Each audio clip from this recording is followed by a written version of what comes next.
Super Rugby Aotearoa, the second game of the weekend, is going to see the Hurricanes hosting the Crusaders.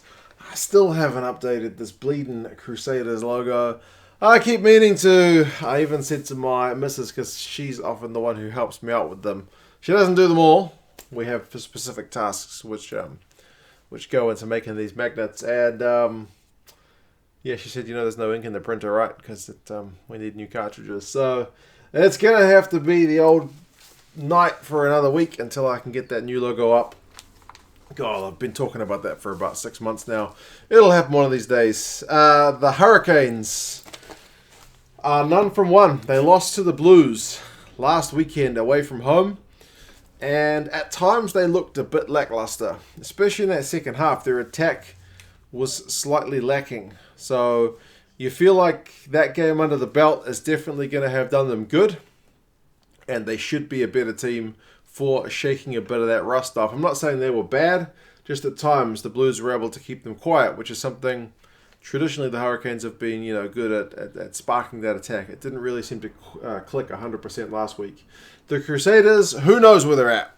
They haven't played a game yet. They had the bye during the first week. But when you look at the lineup, which I'll get to in a minute, it's still looking pretty bloody good, and I can't imagine they will be far off the pace because they are, after all, the Crusaders. So yeah, this one's been played in Wellington. It's the first home game for the Hurricanes in the Super Rugby Aotearoa season. And again, like the Chiefs game, they're expecting 20,000+ fans. I hope they get more than that because the stadium can certainly seat quite a few more than that. I hope people get there in droves and make a good noise in the cake tin. These guys didn't play each other in 2020, but the Crusaders were doing pretty well before COVID struck, which again, apart from one loss, I think it's just kind of doing what the Crusaders do. So, yeah, the Hurricanes lineup, they have not made much in the way of changes. The front row is still Armstrong, Coles, and Lomax. Coles is co-captain. The Crusaders will have to watch out for him on the wing after that blistering try he scored last week up here at Eden Park. The second row has Blackwell and Fafita. So Fafita jumps up from the bench. They always say he prefers playing loose forward, but he's been called in to play lock. So it means Scott Scrafton drops to the bench. I don't have a huge problem with that. I would say that makes the Hurricanes lineup slightly more dynamic. And then the loosies is Reed Prinsep, loose forward. Blindside flanker. Duplessis Karifi open side, and then Artie Savia comes in at number 8, also from the bench. So last week they played a 6-2 split. This week they've gone back to a more traditional 3-backs on the bench, and Savia gets a start at number 8. So when you've got Karifi and Savia starting, again, that speaks to a bit of dynamism and perhaps looking to take full advantage of these new breakdown enforcing of rules and the fact that you've got to be lifting the ball. I think both those guys, Karifi and Artie Savia, will like to get over the ball and try to rip it up. And if they can, they could win a fair bit of breakdown, turnovers and whatnot. Perenara's at 9, and he's also co-captain. It'll be interesting to see if the referee lets him talk this week because the referee last week, by almost early halftime, wasn't having a bar of him. Garden Bishop continues on at 10, so there is still no Fletcher Smith in the lineup. I haven't read that he's injured. It just seems to be a selection thing. Laumape and Aso are still in the midfield. Lamb, Tia, and Hussein are the back 3 because Jordie Barrett, who was, I think, 50-50 for this week's game, has fallen on the wrong side of that 50 and is not good to go. So he is going to take another week off. The bench is Almua, May, Fidel, Scrafton, like I mentioned. Evans also drops to the bench in place of Savia. Booth comes in the 21 jersey because we've got 3-backs this week. Billy Proctor and Cobus Van Veek also comes into the match day 23 after not making it last week. I think it was Booth and Proctor that covered the entire back line in last week's game. The Crusaders, Moody, Taylor, and Alatoa are the front row. Taylor is captain. I think he's captain for the first time is what I read. They said he's been vice-captain before but never captain, so this is going to be a new honour for him. Despite the fact that Sam Whitelock is back in the second row, He's not called upon to be captain. Remember, he's only just come back from Japan and agreed to sign up for the Crusaders, whereas the likes of Brodie Retallick decided to chill. Sam Whitelock wants to get back into his rugby, but he doesn't want to be captain. I guess that's fair because Taylor's been with the team, the whole season, whereas Whitelock's kind of a late addition.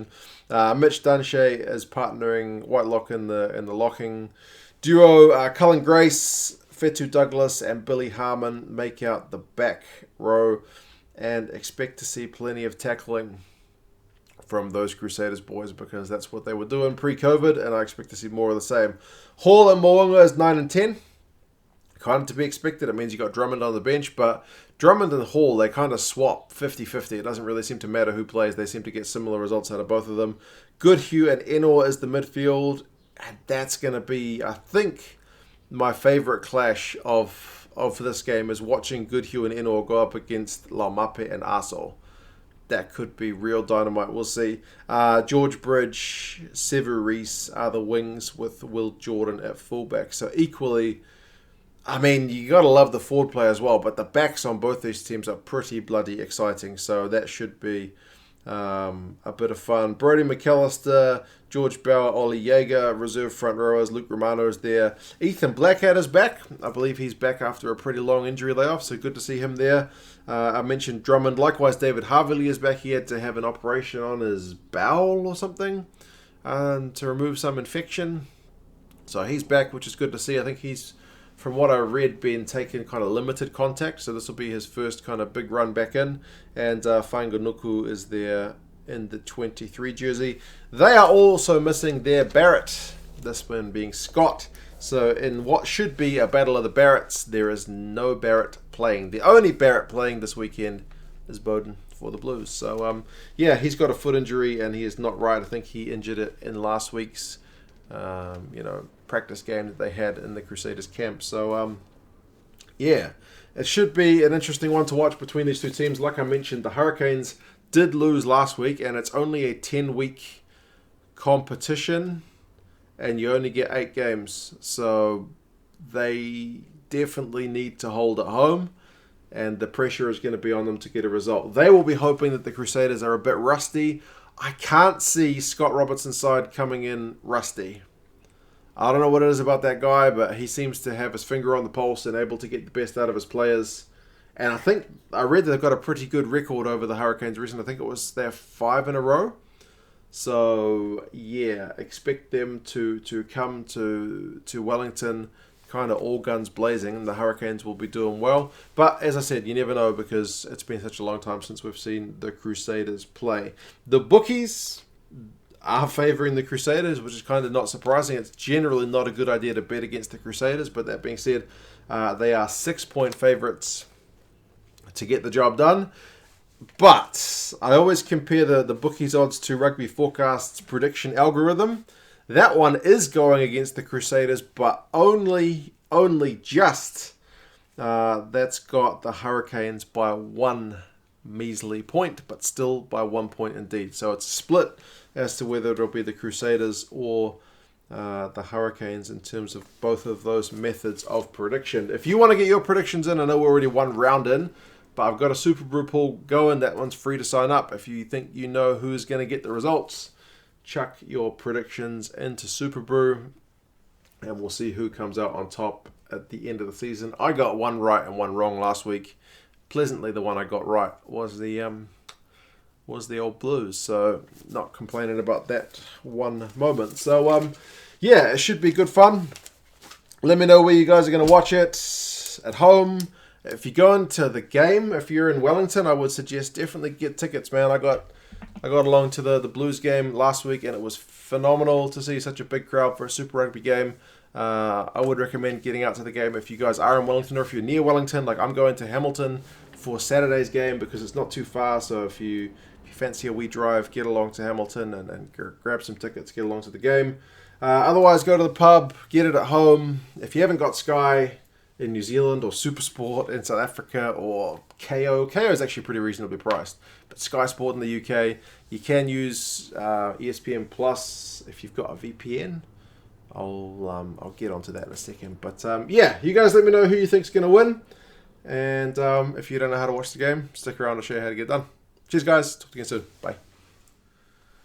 Alright, guys. If you want to use the ESPN Plus deal to watch the games live or on demand for $4.99 American a month, you need to be in America. If you're not in America, you need to use a VPN and set yourself as your location being in America. The one I use to do this is ExpressVPN. There's a link for that down in the description. You can choose how long you want to sign up for. There's a 3 months free offer there as well, and they do 30-day money-back guarantee. So it's definitely worth a try. Once you're connected to a VPN server in America, essentially this ESPN Plus page, instead of getting page not found, it will just load up the regular ESPN content. See, I've already created an account with ESPN Plus. When I signed up, I had to enter an American postcode, but I just Googled one. And yeah, essentially you get onto ESPN Plus here. So when I search rugby, the only rugby on at the moment is Super Rugby Aotearoa. So these are the games they have. You can see the upcoming ones here, and then the on-demand ones here. When you click on a game, this is an on-demand one. Essentially, it just loads up and you can play the game, man. So as long as your server is set to America, you shouldn't have any problems watching Super Rugby for essentially $4.99 a month American. So and yeah, compared to some of the other deals out there, I know like Sky Sport here in New Zealand is pretty expensive. Super Sport in South Africa is pretty pricey. Sky Sport the UK is pretty pricey. I reckon this one's a pretty good deal, but I'll leave that one up to you guys. The link's in the description, as I said, and yeah, I'll talk to you guys again soon. See you later.